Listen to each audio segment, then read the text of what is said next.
ബിസ്മില്ലാഹിർ റഹ്മാനിർ റഹീം.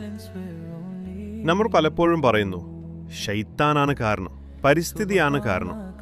പക്ഷെ റമദാനിൽ ശൈത്താൻ ബന്ധിക്കപ്പെട്ടിരിക്കുമ്പോൾ പാപം എവിടെ നിന്നാണ് വരുന്നത്?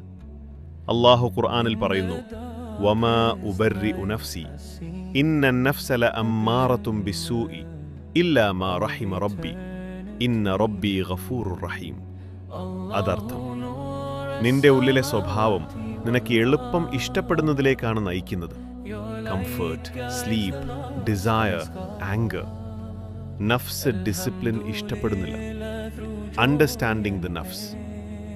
ഇസ്ലാമിൽ നഫ്സിന് 3 അവസ്ഥകളുണ്ട്. നഫ്സൽ അമ്മറ, പാപത്തിലേക്ക് നയിക്കുന്നത്. നഫ്സൽ ലവ്വാമ, തെറ്റ് ചെയ്താൽ കുറ്റബോധം തോന്നുന്നത്. നഫ്സൽ മുത്മഇന്ന, സമാധാനമുള്ള ആത്മാവ്.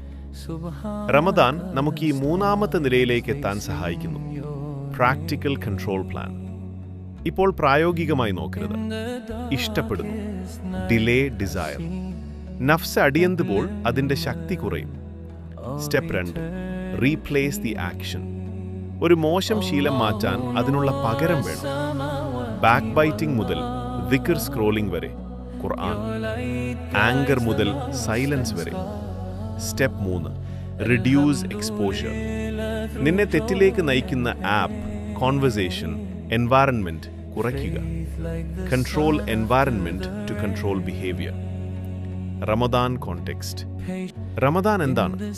Food control, sleep control, desire control. അത് നഫ്സിനെ ദുർബലമാക്കുന്ന ട്രെയിനിങ് ക്യാമ്പാണ്. പക്ഷേ റമദാൻ കഴിഞ്ഞാൽ നീ വീണ്ടും സറണ്ടർ ചെയ്യരുത്. ഇന്ന് നിനക്ക് 2 വഴികളുണ്ട്. നഫ്സിന്റെ അടിമയായി തുടരുക, അല്ലെങ്കിൽ അള്ളാഹുവിന്റെ അടിയനായി ഉയരുക. ഒരു ചെറിയ തീരുമാനം ഇന്ന് എടുത്താൽ 30 ദിവസം കഴിഞ്ഞപ്പോൾ നീ പഴയ ആളാകില്ല. റമദാൻ നിന്നെ മാറ്റാൻ തന്നെയാണ്.